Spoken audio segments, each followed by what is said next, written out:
ஜீனி make a wish episode 4 பார்க்கலாமா? இந்த எபிசோட் ஃபர்ஸ்ட் சீன்ல எல்லாரும் பரபரப்பா ஓடிட்டு இருக்காங்க. ஆபீசர்ஸ்லாம் யாரும் நம்ம டவரை வந்து ஹேக் பண்ணிட்டாங்க அப்படின்னு சொல்லிட்டு ஓடிட்டு இருக்காங்க. அது யாருன்னு காட்டாங்க. யாருன்னா நம்மளோட ஹீரோயின் தான். அவ ஏன் ஹேக் பண்ணிட்டு இருக்கானா, அந்த ஹீரோவும் ஹீரோயினும் சேர்ந்து கிஸ் பண்ணிருப்பாங்கல்ல, அது அதுல வந்து ரெக்கார்ட் ஆயிருக்கும். அது டெலீட் பண்றதுக்காக ஹேக் பண்ணிருப்பா, அதை டெலீட்டும் பண்ணிடுவா. அப்படியே வந்து ஹீரோவை பார்க்கும்போதுலாம் ஹீரோயின் வந்துட்டு நேரா வந்து எனக்கு இந்த மாதிரி கிஸ் வேணும் அப்படின்னு சொல்லுவாளா. ஹீரோ வந்து அவகிட்ட இருந்து தப்பிச்சு ஓடி போயிட்டே இருப்பான். அவன் எங்கெல்லாம் இருக்கானோ அங்கெல்லாம் அவளும் போயிட்டு கிஸ் கொடு இப்போ கிஸ் கொடு அப்படின்னு கேட்டு இருப்பா. அப்போ வந்து அவளுடைய வேலை பார்க்குற இடத்துலயே ஒரு சவப்பெட்டி இருக்கும்ல, அதுக்குள்ள ஹீரோ உட்காந்துருப்பான். அதை வந்து பார்த்துட்டு வா கிஸ் கொடுக்கவா அப்படின்னு சொல்லி கூப்பிடுவான். உடனே ஹீரோ வந்து இருமா கிஸ் கொடுக்குறதுனா நீ வந்து ரூல்ஸ் எல்லாம் ஃபாலோ பண்றது தானே, கிஸ் கொடுக்கறதுக்கு ரூல்ஸ் இருக்கு, அது என்னன்னு சொல்லு அப்படின்னு சொல்லும்போது அது வந்து மழை பெய்யணும், அப்புறம் ட்ரிங்க்ஸ் எல்லாம் வந்து குடிச்சிட்டு இருக்கணும். அந்த டைம்ல தான் வந்து அப்படியே ரொமான்டிக் ஃபீல்ல இருக்கும், அந்த கிஸ் கொடுக்கலாம். அப்போனா நீ ஃபர்ஸ்ட் கொடுக்கும்போது மழை பெய்யலையே சொல்வா. அது வந்து ஃபர்ஸ்ட் எக்ஸ்பீரியன்ஸ், அது அப்படிதான் இருக்கும். அடுத்ததுதான் இந்த ரூல்ஸ் எல்லாம் இருக்கு. சரி மழை பெய்யும் போது நான் வரேன், ரெடியாயிரு அப்படின்னு சொல்லிட்டு போவா. கட் பண்ணா ஹீரோயினும் அவளோட ஃப்ரெண்டும் வந்து சேர்ந்து ஒரு பேங்க்குக்கு வந்திருக்காங்க. அங்க வந்து மேனேஜர் கிட்ட பேசிட்டே இருப்பாங்க. அப்போ வந்து அங்க அவளோட கூட படிச்ச பொண்ணு இருக்கும் இல்லையா, அவ வந்து இவளை பார்த்து அப்படி பொறாமப்படுவா. அவளோட பேக் இந்த வயசுல அவ வந்து இவ்வளோ சம்பாரிச்சிருக்காளே, பணக்காரியா இருக்காளே அப்படின்னு சொல்லி பார்த்து அவ கூட இருக்கவகிட்டையும் சொல்லி அப்படியே பொறாமப்படுவா அந்த பொண்ணு. இவளுக்கு மட்டும் எப்படிடா இப்படிலாம் நடக்குது, வெறும் ஏதோ கேரேஜ் வச்சா இவ்வளவு சம்பாதிக்கிறா அந்த மாதிரி அவ வந்து இருப்பா யோசிச்சுட்டு. இங்க கிராமத்துக்கு வந்து புதுசா ஒரு ஃபேமிலி வந்திருப்பாங்க. அவங்க ஒரு வீடு வாங்கிட்டு இங்க ஃபேமிலியோட வந்து ஸ்டே பண்ணிட்டு இருப்பாங்க. அப்போ வந்து தலைவரோட பொண்ணு வந்து ஓடி வருவா. வந்துட்டு அப்பா என் கூட ஒரு புதுசா இங்க வீடு வாங்கி வந்திருக்காங்கல்ல, அவங்களோட பையன் என் கூட நல்லா பேசுறான், நல்லா ஃப்ரெண்ட் ஆயிட்டான்ப்பா அப்படின்னு சொல்லுவா. அப்படியே புதுசா வந்திருக்காங்களா, அப்ப நம்ம போய் பாக்கணுமே, அவங்க யாரு என்னன்னே தெரியலையே, ஏன்னா தலைவர்ல, அதனால ஊருக்கு யார் புதுசா வந்திருக்காங்களோ அவங்கள பத்தின இன்ஃபர்மேஷன் வந்து இவருக்கு தெரியணும்னு இருப்பாரு. இங்க பாட்டி வந்து ஜீனி எப்படி இருக்கு, இந்த வானிலை எப்படி இருக்குன்னு சொல்லு இன்னைக்கு அப்படின்னு எல்லாம் கேட்டுட்டு இருக்கும் போது, எனது நீங்களுமா, உங்களுக்கு இதெல்லாம் தேவையா, எதுக்கு வானிலை பத்தி இப்ப கேக்குறீங்க அப்படின்னு வந்து ஜீனி கேட்கும். ஏய் ஜீனினா என்ன, நான் இந்த இருக்குல்ல இது கிட்டதான் கேட்டேன். அது ஒரு அலெக்சா மாதிரி இருக்கும், அது கிட்டதான் வந்து பாட்டி எல்லாம் கேட்டுட்டு இருப்பாங்க. அதை பார்த்துட்டு என்னது இதுவா, இது கிட்ட என்ன கேட்டாலும் அது சொல்லும், உனக்கு ஏதாவது வேணும்னா அது கிட்ட கேளு அப்படின்னு சொல்லி பாட்டி சொல்லிட்டு போவாங்க. அந்த மாதிரிதான் ஹீரோ ஜீனி என்ன பண்ணுவாரு, அதுகிட்ட போயிட்டு இந்த மாதிரி ஹீரோயின் வந்து என்னெல்லாம் உங்ககிட்ட கேட்டா சொல்லு அப்படின்னு வந்து அதுகிட்ட கேட்பாரு. அதுக்கு அது சொல்லும், மழை எப்போ வரும், எப்படிலாம் வந்து கெமிக்கல் மூலியமா மழை பெய்ய வைக்கலாம், அந்த மாதிரிலாம் அவ கேட்டிருப்பா. அடி பாவி மாவளை, இந்த அலெக்சாவை கூட விட்டு வைக்கலையா, அடி மலைன்னு உயிரை வாங்குறாளே அப்படின்னு அவன் வந்து சொல்லிட்டு இருப்பான். அந்த விளக்கு இருக்குல்ல, அதுக்குள்ளதான் உட்காந்து ஜீனியும் அசிஸ்டன்ட்டும் மீட்டிங் எல்லாம் வைப்பாங்க. அப்படி ரெண்டு பேரும் பேசிட்டு இருக்கும் போது ஜீனி வந்து சொல்வாரு, 1000 வருஷம் கழிச்சு ஒரு முத்தம் கொடுத்தேன்டா, சூப்பரா இருந்தது அப்படின்னு சொல்லும் போது, என்ன மயஜுமா 1000 வருஷம் கழிச்சு முத்தம் கொடுத்தீங்களா, அப்போ அந்த டென்டல் சைக்கிளிங் எல்லாம் பண்ணாமல கொடுத்தீங்க, பல்லெல்லாம் விளக்குனீங்களா இல்லையா, அது மாதிரிலாம் கேட்கவும், என்னடா சொல்றேன், ஆமா அஜுமா போய் பண்ணுங்க போங்க அப்படின்னு சொல்லி அனுப்பி விடுவாரு. இவரும் வந்து ஹாஸ்பிட்டல் போயிட்டு அந்த டென்டல் சைக்கிளிங் மாதிரி அந்த டீத் எல்லாம் வாஷ் பண்ணுவாங்க, கிளீன் பண்றது, அந்த இதெல்லாம் பண்ணிட்டு இருப்பாங்க. அப்போ அந்த டாக்டர் வந்து சொல்லுவாங்க, உங்களுக்கு வந்து அன்கம்ஃபர்டபுளா இருந்துச்சுன்னா கையை தூக்குங்க அப்படின்னு சொல்லி அந்த டாக்டர் சொல்லும் போது, இவரு அது பண்ணி முடிக்க வரைக்குமே கை தூக்கிட்டு தான் இருப்பாரு. அப்புறம் வந்து இந்த மாதிரி ஃபீஸ் கட்ட சொன்னா ஃபீஸ்க்கு காசு இருக்காது ஜீனி கிட்ட. அப்போ அங்க வேலை பாக்குறது யாருன்னா நம்ம ஹீரோயினோட ஃப்ரெண்டு தானே. இங்க பாரு நீ யாரு, நீ எதுக்கு இப்ப ஃப்ரீயா இதெல்லாம் பண்ணிட்டு இருக்க அப்படின்னு சொல்லும் போது, ஹீரோயின் வந்து என்னோட ஃப்ரெண்டு அப்படின்னு வந்து ஜீனி சொல்லவும், அந்த ஃப்ரெண்டுக்காக எல்லாம் நான் சும்மா எல்லாம் பண்ணிட்டு இருக்க மாட்டேன், எங்க வா அவகிட்ட போவோம் அப்படின்னு சொல்லிட்டு ஹீரோயின் கிட்ட வந்து கூட்டிட்டு போவா. மிஞ்சி இருக்காள் அவ. 3 பேரும் வந்து இருக்கும்போது மிஞ்சி வந்து சொல்லுவாங்க, இங்க பாரு இவங்கிட்ட ஐடியும் இல்ல, இவங்கிட்ட காசும் இல்ல, இவனை நம்பாத, நீ ஏதோ நல்ல பொண்ணுனால இவனை சும்மா வச்சிருக்க, இல்லன்னா அவ்வளவுதான், இவனெல்லாம் நல்லா இருந்தா ஒரு குத்தி அனுப்பி விட்டுருவேன் அப்படிலாம் சொல்லவும், அவன் மனுஷனே இல்லடி அப்படின்னு ஹீரோயின் சொல்வா. ஆமா இந்த மாதிரி இருக்கவங்களும் கண்டிப்பா மனுஷங்களா இருக்க முடியும், அவ வந்து காமெடியா எடுத்துக்கிறா, ஆனா அவ சீரியஸா தான் சொல்லிட்டு இருக்கா அவன் மனுஷன் இல்லை அப்படின்னு. அப்போ ஜீனி வந்து கையை தூக்குமா, எதுக்கு இப்ப கையை தூக்குற, உங்க ஹாஸ்பிட்டல்ல அன்கம்ஃபர்டபுளா இந்த கை தூக்க சொன்னாங்க, நீங்க 2 பேரும் என்ன பத்தி பேசிட்டு இருக்கீங்க, அது எனக்கு அன்கம்ஃபர்டபுளா இருக்கு, அதனால நான் கை தூக்கிட்டேன் அப்படின்னு சொல்லுவோம். இவனுக்கு எவ்வளவு கொழுப்பு இருக்கும் பாத்தியாடி, இங்க பாரு முன்னாடி இப்படி எல்லாம் பண்றான் அப்படின்னு சொல்லிட்டு அவனும் வந்து ஹாஸ்பிட்டல் போயிடுவா. கேரேஜ்ல கார்லாம் இருக்கும்ல, அந்த மாதிரி ரிப்பேர் பண்ணி வச்சிருக்க ஒரு கார்ல ஏறி உட்காந்துட்டு நல்லா ட்ரிங்க் பண்ணிருப்பாரு வேலை. அதோட வந்து ட்ரிங்க் பண்ணிட்டு இருக்கும்போது அந்த கார்ல வந்து விளையாண்டுட்டே இருக்காரு சும்மானா, அது கார் ஓட்டெல்லாம் தெரியாது, சும்மா விளையாண்டுட்டு இருக்காரா. அந்த டைம் வந்து அந்த இடத்துக்கு போலீஸ் வந்துடுறாங்க. வந்துட்டு இந்த மாதிரி என்னோட கார்ல பிரச்சனை இருக்குமா, கொஞ்சம் பாருமா அப்படின்னு சொல்லிட்டு ஹீரோயின் சொல்றாங்க. ஹீரோயின் வந்து அந்த டைம் டக்குன்னு கார் ஆன் பண்ணி விட்டுது. ஆன் பண்ண இவன் யாரு கார் ஆன் பண்ணிட்டு உட்காந்துருக்கான், பார்த்தா குடிச்சிருக்க மாதிரி தெரியுது அப்படின்னு சொல்லிட்டு இதை ஊதுன்னு சொல்லுவாங்க. அவன் நல்லா ஊதுல ஆல்கஹால் அப்படியே ஹைல நிக்கும். என்னப்பா நீ ட்ரிங்க் அண்ட் டிரைவா, வா உள்ள அப்படின்னு சொல்லி ஸ்டேஷன் கூட்டி போயிருவாங்க. ஸ்டேஷனுக்குள்ள போயிட்டு அரபு மொழி எல்லாம் பேசுவோம். என்ன இவன் இப்ப இவ்வளவு நேரமா நீ கொரியன் மொழி தானே பேசியிருந்த, அதுக்குள்ள என்ன அரபி மொழி பேசுற, என்ன மாத்தி பேசுற, யாரு நீ அப்படிலாம் கேட்கும். அந்த இடத்துக்கு அசிஸ்டன்ட் வருவாரு. வந்தது இங்க பாருடா என்ன போட்டு படப்படுத்துறாங்க, என்னன்னு போய் பாரு அப்படின்னா, நான் பாத்துக்கிறேன் சும்மா நீங்க போயிட்டு வாங்க அப்படின்னு சொல்லி அசிஸ்டன்ட் வந்து அனுப்பி விட்டுருவாரு. இந்த ஊர்ல வந்து பெரிய ஃபங்க்ஷன் நடக்குது. அதாவது இந்த பூக்கள் எல்லாம் கொட்டும், அதை பார்க்கவே ரொம்ப அழகா இருக்கும் அந்த ஊர்ல. அந்த ஃபங்க்ஷன் நடந்துட்டு இருக்கும் போது இங்க யூடியூபர் 2 பேருமே வந்து அந்த ஃபங்க்ஷனை பத்தி யூடியூபர்ஸ் கிட்ட எல்லாம் பேசிட்டு இருக்காங்க. அப்ப தலைவன் பார்த்துட்டு, டேய் இது 2 என்னடா பண்ணிட்டு இருக்கீங்க, எங்க பார்த்தாலும் இது ஒரு கேமரா தூக்கிட்டு வந்துருந்தீங்களே அப்படின்னு சொல்லி பேசிட்டு இருப்பாரு. பாட்டியும் ஜீனியும் சேர்ந்து அப்படியே வாக் பண்ணிட்டே போறாங்க மார்க்கெட் பிளேஸ்ல. அப்போ வந்து ஜீனி சொல்றான், பாட்டி உங்களுக்கு வயசாயிடுச்சுல, அதனால நீங்க இதை சாப்பிடுங்க அதை சாப்பிடுங்க அப்படின்னு சொல்றான். அடே இதை சாப்பிடுங்க அதை சாப்பிடுங்க சொல்லியே போய் வாங்கி கொடுண்டா அப்படின்னு சொல்லும்போது, என்கிட்ட காசு இல்லையே, என்னால வாங்கி கொடுக்க முடியாது, ஆனா உங்களுக்கு எது நல்லதுன்னு என்னால சொல்ல முடியும். பிஸ்னாரி பையன் எதுவுமே வாங்கி தர மாட்டான், இதுல இது நல்லது அது நல்லது சொல்றான், எனக்கு தெரியாதுடா எது நல்லது எது கெட்டதுன்னு அப்படின்னு சொல்லிட்டு இவனை எப்படியே கழட்டி வேணும்னு பாத்துட்டு பாட்டி என்ன சொல்லுவாங்க, அந்த பொம்மையை பாத்தியாப்பா, அது பாடு நடக்குது பாரு, சூப்பரா இருக்குல்ல, போய் பாரு அப்படின்னு சொல்லும்போது, ஆமா பாட்டி சூப்பரா இருக்குல்ல அப்படின்னு சொல்லிட்டு போய் பாத்துட்டு பேசிட்டே இருப்பாரு. இவர் பாட்டி இருக்கிற மாதிரி பேசிட்டு இருப்பாரு. திரும்பி பார்த்தா பாட்டி விட்டுட்டு போயிருவாங்க. அப்போன்னு பார்த்து இவரு சரி அதெல்லாம் பாத்துட்டே வரும்போது ஒரு ஆள் வந்து இடிச்சிடுவான். இடிச்சிட்டோன்னா அவனை பார்த்துட்டு, நில்லுப்பா இந்த ஃபங்க்ஷன் நடக்குது இல்ல, அந்த இடம் எங்க இருக்கு அப்படின்னு ஜீனி கேட்கவும், அந்த இடமா அங்கேதான் இருக்கு அப்படின்னு சொல்லிட்டு அவன் போயிடுவான். பார்த்தா அவன் ஹீரோவோட பர்ஸை வந்து ஆட்டையை போட்டுப்பான் திருடன். அது உள்ள வந்து என்ன இருக்குன்னு பார்த்தா அதுல ஒரு கிளிப்பு தான் இருக்கும். சரி இந்த கிளிப்பை அவ்வளவு கஷ்டப்பட்டு தூக்கிட்டு வந்து அப்படின்னு சொல்லி தூக்கி போட்டுருவான். அப்போன்னு பார்த்தா இன்னொரு ஒரு கேங் வரும். அந்த கேங் வந்து இந்த ஊர்லயே வந்து திருட்டு பசங்க போல, இவங்க வெளியூர்ல இருந்து வந்திருக்காங்க. டேய் எப்படிடா நீங்க வெளியூர்ல இருந்து இங்க வருவீங்க, எங்களுக்கு எல்லாம் வந்து வேலை பார்க்க முடியாதுடா நீங்க வந்தீங்க அப்படின்னு சொல்லிட்டு 2 குரூப்புமே சண்டை போட்டிருக்கும். அந்த இடத்துக்கு ஜீனி வந்துட்டு, இந்த கிளிப்பை தானே தேடி வந்தேன், கிளிப் இல்லைன்னா அவ இருக்காள் என்ன வந்து ஒரு குத்திடுவாடா அப்படின்னு சொல்லிட்டு, எதுக்கு இப்படி சண்டை போட்டுருக்கீங்கன்னு சொல்லிட்டு அவங்க கையில பூவை கொடுத்துட்டு ஜீனி வந்து போயிடுவாரு. பூ வச்சு இவங்க ஆளுக்கு அடிச்சிருப்பாங்க. வான வேடிக்கைலாம் ரொம்ப அழகா நடக்குது அங்க, பார்க்கவே வந்து அழகா இருக்கு. அந்த டைம் வந்து ஹார்டின் எல்லாம் போட்டு ஹீரோயினோட பேர்லாம் போட்டு ஜீனி அது யார் சொல்லியிருப்பாங்க அப்படின்னா அசிஸ்டன்ட் தான். எஜமா நான் சொன்ன மாதிரியே பண்ணிட்டீங்களே, சூப்பரா இருக்கு, இதுதான் பொண்ணுங்களுக்கு பிடிக்குமாடா, ஆமா எஜமா இதெல்லாம் தான் போட்டு பிடிக்கும் அப்படின்னு சொல்லி பேசிட்டு இருப்பாங்க.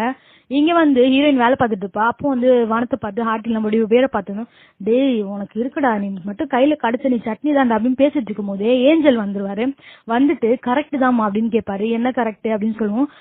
சட்னி தான் மேம்னா என்ன சட்னி, இல்ல ஜீனியை வந்து பழி வாங்கணும்னு சொன்னில, அதுதான் நானும் பண்ணணும்னு இருக்கேன். எப்பயாவது நீ 3வது விஷயமே வந்து உனக்காக கேட்காம மத்தவங்களுக்காக கேட்டீங்கன்னா அவனோட தலையை வந்து எடுக்கிறதுக்காக நான் வெயிட் பண்ணிட்டு இருக்கேன். அப்போ வந்து ஹீரோயினுக்கு கோவம் வந்துடும். ஏன்னா ஹீரோயினுக்கு ஹீரோ வந்து புடிச்சு போயிடும் ஜீனிய. அவன் வந்து இது சொல்லலாம் இதே இருக்கான், அவளுக்கு பிடிச்ச மாதிரியே அவன் இருக்கான், அதனால அவளுக்கு பிடிச்சனால அந்த கிசுமே வந்து பண்ணிருப்பான். அப்போ அவனே வந்து கொல்லணும்னு சொல்லுவோம். இவளுக்கும் வந்துட்டு எதுக்கு கொல்லணும் சொல்ற அப்படின்னு ஹீரோயின் கேட்கவும், அதுதான் என்னோட வேலை, அதான் என்னோட கட்டளை, கடவுள்கிட்ட உள்ள கட்டளை, அதை நான் நிறைவேற்றணும் அப்படின்னு சொல்லுவான்.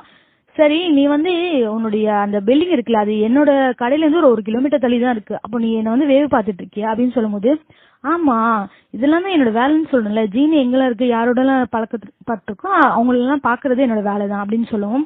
சரி கடையை சாத்தணும் கிளம்பு நேரம் ஆகுது அப்படின்னு சொல்லுவான். அவன் ஒரு மாதிரி பார்ப்பான், பார்த்துட்டு அங்க இருந்து வந்துருவான். நேரம் வந்துட்டு அவ அசிஸ்டன்ட் வருவான். அசிஸ்டன்ட் கிட்ட பிடிச்சி கத்திக்கிட்டு இருப்பான், நான் ஒரு ஏஞ்சல், என்னை பார்த்து அவன் எப்படி பேசினா தெரியுமா, மரியாதையே இல்லாம பேசுறா அவ கொஞ்சம் கூட அப்படின்னு சொல்லி கத்திட்டு இருப்பான்.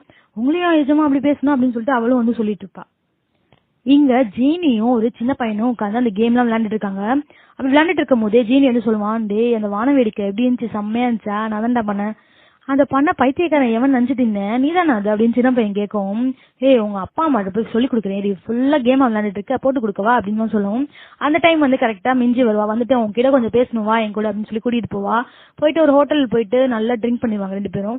பண்ணிட்டு அப்படியே பேசிட்டு இருப்பா. இங்க பாரு சைக்கோபாத்னா எல்லாத்தையும் கொல்லுவாங்க அடிப்பாங்க, ஆனா என்னோட ஃப்ரெண்ட் இருக்காளா அப்படிலாம் கிடையாது, பார்க்கவும் பேசவும் தான் அப்படி இருப்பா, ஆனா உண்மையாவே அவ அப்படி கிடையாது, ரொம்ப நல்ல பொண்ணு, நேர்மையான பொண்ணு கூட. அவளை ஏமாத்துறதுக்கு தான் நீ வந்திருக்கியா, அவளுக்கு யாராவது தொந்தரவு பண்ணாலோ இல்ல ஏதாவது ஒன்று பண்ணாங்கன்னு வச்சுக்கோவேன், குத்துன்னு அப்படியே குத்துவேன், நான் பொண்ணு இல்ல நான் ஒரு பையன் அப்படின்னு சொல்லும் போது அந்த இடத்துக்கு பக்கத்துல ஒரு பொண்ணு நிக்கும், அந்த ஹோட்டல்ல வேலை பார்க்குற பொண்ணு. அது வந்து நீங்க பையனா மேம், நான் பொண்ணுன்னு நினைச்சிட்டேனே அப்படின்னு சொல்லிட்டு அங்கிருந்து போவோம். அதை கேட்டுட்டு 2 பேரும் சிரிச்சுக்கிட்டு இருப்பாங்க. செம்ம ஜோக் இது அப்படின்னு சொல்லி 2 பேரும் சிரிச்சுட்டே இருப்பாங்க. அதை பார்த்த ஹீரோயின் வந்து வாங்கடா அப்படின்னு சொல்லிட்டு ஹீரோயினோட ஃப்ரெண்டை மட்டும் கூட்டிட்டு போவா. அப்புறம் வந்து ஹீரோ கிட்ட காசு கேட்பாங்க. காசு கேட்டா அவங்க கிட்ட எப்பவுமே காசு இருக்காது. டக்குன்னு போலீஸ்க்கு கால் பண்ணி போலீஸ் கிட்ட அனுப்பி விட்டுருவாங்க ஹீரோவை. போலீஸ் கிட்ட மாட்டி விட்டுறாங்கல்ல, அங்க இருந்து காப்பாத்தி கூட்டு வரதே ஹீரோயின் தான். கூட்டி வந்துட்டே இருக்கும் போது, டே ஏன்டா என் உயிரை வாங்குற, எங்க போனாலும் போய் மாட்டிக்கிறேன், நான் தான் போய் காசு கொடுத்து உனக்கு கூட்டி வர வேண்டியிருக்கு, உன்னோட பிரதர் அந்த ஏஞ்சல் இருக்கான்ல அவன்கிட்ட போய் சொல்ல வேண்டியதானே அப்படின்னு சொல்லும் போது, அவன் என் பிரதர் தான், ஆனா எனக்கு ஹெல்ப் எல்லாம் பண்ண மாட்டான், எங்களுக்குள்ள அவ்வளவு பெரிய பகை இருக்கு அப்படின்னு சொல்லிட்டு அப்படியே அந்த பிளாஷ்பேக் வந்து ஹீரோ வந்து சொல்லிட்டு இருக்கான். இங்க பாரு இந்த ஜீனிகள்லாம் இருக்குல்ல, அதுங்கெல்லாம் வந்து நெருப்பால வந்து கடவுள் வந்து உருவாக்கி இருப்பாரு, இந்த ஏஞ்சல்ஸ் எல்லாம் வந்து ஒளியால உருவாக்கி இருப்பாரு. அப்படி இருக்கும் போது இந்த நெருப்பால ஆன ஜீனிஸ்க்கு எல்லாம் வந்து தலைக்கணம் வந்துரும், ஏன்னா நெருப்புலயே ஆனாங்க கடவுளுக்கும் மேல அப்படின்னு நாங்க நினைச்சு தலகணத்துல இருந்தோம். அதெல்லாம் அடக்குறதுக்காக, எங்க தலகணத்தை அடக்குறதுக்காக எங்களுக்கு தகர் தெரியணும்னு சொல்லி கடவுள் வந்து அனுப்பி விட்டவங்க தான் இந்த ஏஞ்சல்ஸ் தான். இந்த ஒரு போர் வந்து 300 வருஷம் நடந்தது.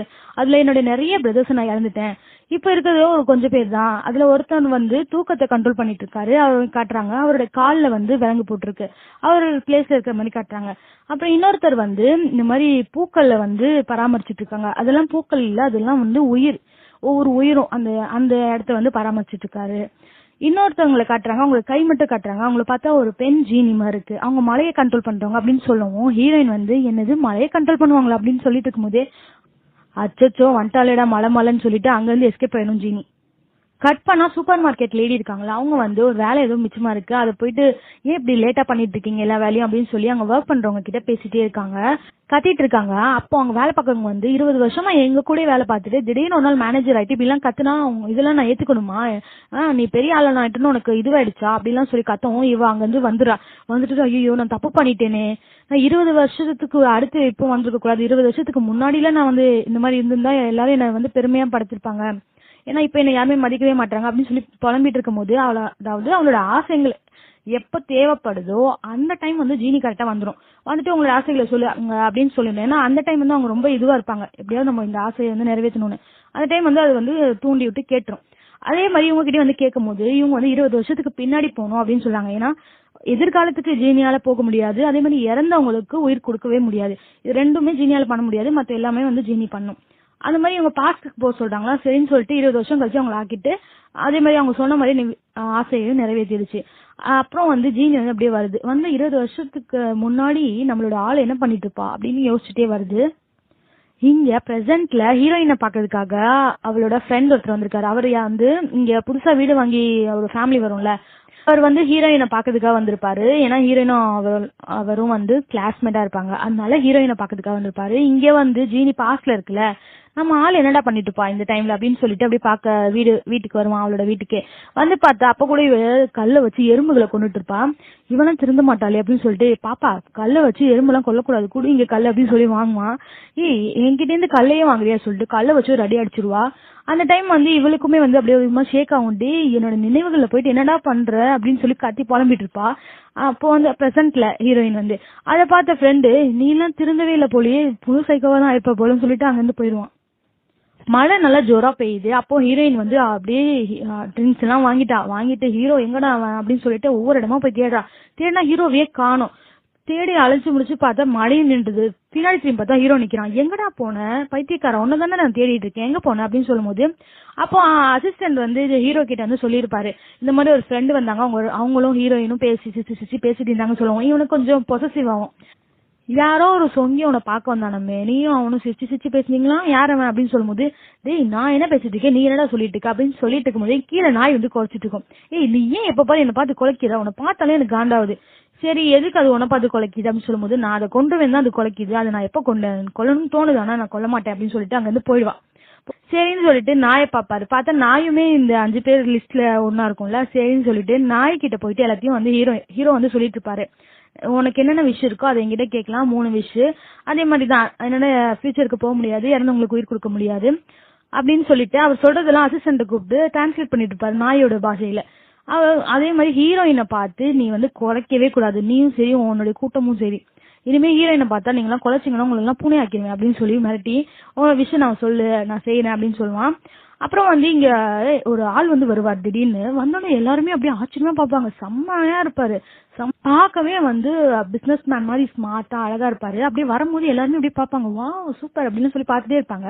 2 கேர்ள்ஸ் அப்படியே வந்து வியந்து பாக்குறாங்க. பார்த்தா டக்குன்னு காலை தூக்கிட்டு ஏதோ நாய் மாதிரி பண்ணிட்டு இருக்காரு. சரி என்னன்னா இது பெரிய பணக்காரனால நாய் குணம் மாதிரி இருக்கு அப்படின்னு சொல்லிட்டு, யோ என்னையா பண்ற அப்படின்னு பக்கத்துல இருக்கவங்க சொல்லுவாங்க, இந்த நாய் தான் அது, அதோட விஷ் வந்து இதுதான் போல, பெரிய ஆளா வரணும், பார்க்கவே ஹேண்ட்ஸம் காயா வரணும்னு சொல்லிட்டு அது மாதிரி இது வந்திருக்கு. ஆனாலும் அந்த நாயோட குணம் வந்து விடல. அது ரொம்ப பார்த்தோன்னா காலை தூக்கிட்டு ஏதோ பண்ணிட்டு இருக்கு நாய் மாதிரியே. கட் பண்ணா ஏஞ்சலை காட்டுறாங்க. ஏஞ்சல் வந்து இந்த மாதிரி வயசானவங்களுக்கு யாருமே வந்து சாப்பாடுலாம் கொடுக்க மாட்டாங்களா, அதனால வயசானவங்களோட கடைசி காலத்துல வந்து கூட போய் இருந்து அவங்களுக்கு ஃபுட் எல்லாம் கொடுத்துட்டு அந்த மாதிரிலாம் இருப்பாரு.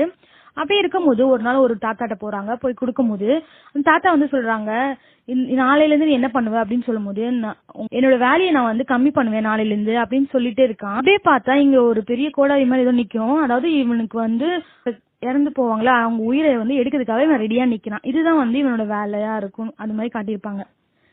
இங்க வந்து பாட்டி அந்த பேத்தி கிட்ட சொல்லிட்டு இருப்பாங்க, அதாவது ஹீரோயின் கிட்ட தான், ஏண்டி உனக்கு என்ன ஆசை இருந்தாலும் என்கிட்ட சொல்லு, இதுல ஏதோ எழுதி வச்சிருக்கியே நான் படிச்சேன் அப்படின்னு சொல்லும் போது அந்த இறகுல எழுதியிருப்பாள் ஹீரோயின். அது வந்து பாட்டி கணக்கு தெரியுது போல. உடனே ஜீனியை கூப்பிட்டு ஹீரோயின் வந்து சொல்வா, என்ன இதெல்லாம் என் பாட்டி கணக்கு தெரியுது. அதான் நான் எப்படி தெரியுது, டேய் நான் உன்கிட்ட கேட்டா நீ சொல்றா, தெரியலையே எனக்கு அப்படின்னு சொல்லும் போது, இது வந்து ஒரு பாதுகாப்பான இடத்துல வைக்கணும், உன்னோட விளக்கு இருக்குல்ல அதுல வைக்கலாம். சரி உன்னோட விளக்கு இருக்கும்ல அதுக்குள்ள யாரெல்லாம் வருவாங்க, நீயும் அசிஸ்டன்ட் தானே.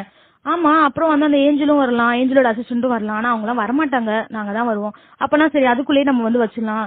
அதுக்குள்ளே என்ன கூட்டிட்டு போ, அது எப்படி இருக்கும், கதகதப்பா இருக்குமா இல்ல குளிருமா அப்படிலாம் சொல்லும் போது டக்குன்னு ஒரு கபோர்ட் மாதிரி ஓபன் பண்றாரு, ஒரு டோர் ஓபன் பண்ணதும் அதுக்குள்ள வந்து அந்த இடம் இருக்கு. வா போலாம் சொல்லி கூட்டு போனதும் பாப்பா எல்லாத்தையும் பார்த்ததும் வந்து பார்க்கவே வந்து அழகா இருக்கே அப்படின்னு சொல்லிட்டு இங்கதான் வைக்கலாம், இந்த பிளேஸ் அதுக்கு கரெக்டான பிளேஸ் அப்படின்னு சொல்லிட்டு இருப்பா. பாத்தியா நான் எவ்வளவு தனிமையா இருந்திருக்கேன் பாத்தியா அப்படின்னு சொல்லி ஜீனி சொல்லவும், தனிமையா அப்படின்னா என்ன அப்படின்னு கேட்பா. உனக்குதான் ஒண்ணும் இருக்காது அப்படின்னு சொல்லிட்டு இருப்பான். ஒன்னும் எனக்கு தெரியாது, ஆனா ஒருத்தங்க மனசு கோணாம நடக்க தெரியும். அது எப்படி, ஒருத்தங்க கிட்ட நம்ம நேர்மையா இருந்தாலே அப்படி நடக்கலாம்ல. நான் கூட நேர்மையா இருந்தேன்னா ஒரு நேர்மையான மனுஷன் முன்னாடி தலை வணங்கினா உன்னோட தலை எடுக்கிறதா அந்த ஏஞ்சல் சொன்னானே அப்படின்னு சொல்லும்போது, இதெல்லாம் உன்கிட்ட சொல்லி வச்சிருக்கானா அப்படின்னு சொல்லி ஜீனி வந்து கேட்பான். ஹீரோயின் வந்து சொல்வா ஹீரோ கிட்ட, என்ன ஆனாலும் சரி அவன் கிட்ட நீ தோத்து போயிடாத, என்னம்மா திடீர்னு நீ எனக்கெல்லாம் சப்போர்ட் பண்ற, ஆமாண்டா அப்படின்னு சொல்லுவா. அப்புறம் வந்து அங்க பர்னிச்சர்ஸ் எல்லாம் இருக்கும்ல, அதெல்லாம் கொஞ்சம் ரெடி பண்ணுவாங்க. அங்கங்க பர்னிச்சர் எல்லாம் அங்க வச்சு அரேஞ்ச்மெண்ட் எல்லாம் பண்ணிட்டு இருப்பாங்க, ரெண்டு பேருமே சேர்ந்து பண்ணுவாங்க. அந்த டைம் வந்து பாட்டி வந்து ஏதோ சத்தம் கேக்குது அப்படின்னு சொல்லிட்டு இந்த விளக்குக்குள்ள இருந்து சத்தம் வந்து விளக்கு ஆட்டி ஆட்டி பாப்பாங்க. இவங்க ரெண்டு பேரும் இங்க ஆடிட்டு இருப்பாங்க. அப்போன்னு பார்த்து யாரோ பாட்டியை வந்து கூப்பிட வருவாங்க, இங்க வா அப்படின்னு சொல்லிட்டு, மழை பெய்யுது இந்த நேரத்துல எங்க நீ இங்க வந்த அப்படின்னு சொல்லி பாட்டியும் வந்து போவாங்க. அப்ப இவங்க காதுல அந்த விழும் மழை பெய்யுது. பாத்தியா மழை பெய்தான், அப்பனா உடனே போயிட்டு நம்ம போய் ட்ரிங்க் எல்லாம் வாங்கிட்டு வந்துடலாம் அப்படின்னு சொல்லிட்டு ரெண்டு பேரும் அப்படி கிளம்பி வருவாங்க. வெளியே வந்து பார்த்தா பாட்டி அழுதுட்டு இருப்பாங்க. ஏன் அழுதுட்டு இருக்கீங்க பாட்டி அப்படின்னு சொல்லி உடனே ஹீரோயின் வந்து கேட்பா. இந்த மாதிரி பக்கத்துல உள்ள பாட்டி வந்து சொல்லுவாங்க, அந்த தாத்தா இருக்காருல்ல அந்த மர வேலை எல்லாம் செய்வாள், அந்த தாத்தா இறந்து போயிட்டதா வந்து சொல்வா. அதுக்கு ஏன் பாட்டி அழுகுறாங்க, என்ன நீ இப்படி இருக்க, ஃப்ரெண்டு இறந்து போனா வந்து அழுகுதானே செய்வாங்க, எவ்வளவு நாளா வந்து பாத்துருந்த ஃப்ரெண்ட் இறந்து போயிட்டாரு, அப்போ அழுகுதானே செய்வாங்க பாட்டி, நீ சைக்கோண்டல் சரியா இருக்கு அப்படின்னு சொல்லிட்டு அவங்களும் வந்து சொல்லுவாங்க. அப்போ இவளுக்கு வந்து தோணவே தோணாது எதுவுமே. சரி ஃபியூனரலுக்கு எல்லாருமே போவாங்க, போயிட்டு பாட்டி தான் அழுதுட்டே இருப்பாங்க. இவன் வந்து ஏதோ கூப்பிட்டாங்கன்னு வந்து உட்கார்ந்துட்டு இருப்பான். இவளுக்கு அந்த எந்த ரியாக்ஷனும் இருக்காது. அப்ப பாட்டி சொல்லிட்டே அழுவாங்க, நானும் இந்த மாதிரி போயிட்டேன்னா என் பேத்தி யார் பாத்துப்பா, அவன் நல்லா இருக்கணும் தானே நான் நினைச்சிட்டு இருக்கேன், எனக்குமே வந்து இந்த மாதிரி இறந்து போயிட்டேன்னா என்ன பண்றது அப்படின்னு சொல்லி பயந்துட்டு இருப்பாங்க. கட் பண்ணா ஹீரோயின் வந்து ஹீரோ கிட்ட சொல்லிட்டு இருப்பா, என் பாட்டி ரொம்ப கவலைப்பட்டாங்க, அவங்களுக்கு இன்னும் நிறைய நாள் இந்த உலகத்துல இருக்கணும்னு ஆசை இருக்கு போல, அதனால நீ என்ன பண்ணு அவங்களை இளமையா ஆக்கிடு, இப்போ என்னோட வயசுக்கு ஏத்த மாதிரி அவங்கள நீ ஆக்கிரு அப்படின்னு சொல்லுவா. இதுதான் என்னோட 2வது விஷ் அப்படின்னு சொல்லவும் ஹீரோ போய் பாக்குறான். இதுவுமே அவன் வேற ஒருத்தவங்களுக்காக தானே கேட்டிருக்கான்ற மாதிரியே பாத்துட்டு இருக்கான். அதோட இந்த எபிசோடே முடிக்கிறாங்க. இந்த எபிசோட உங்களுக்கு பிடிச்சிருந்தா லைக் பண்ணுங்க, ஷேர் பண்ணுங்க, சப்ஸ்கிரைப் பண்ணுங்க. தேங்க்யூ.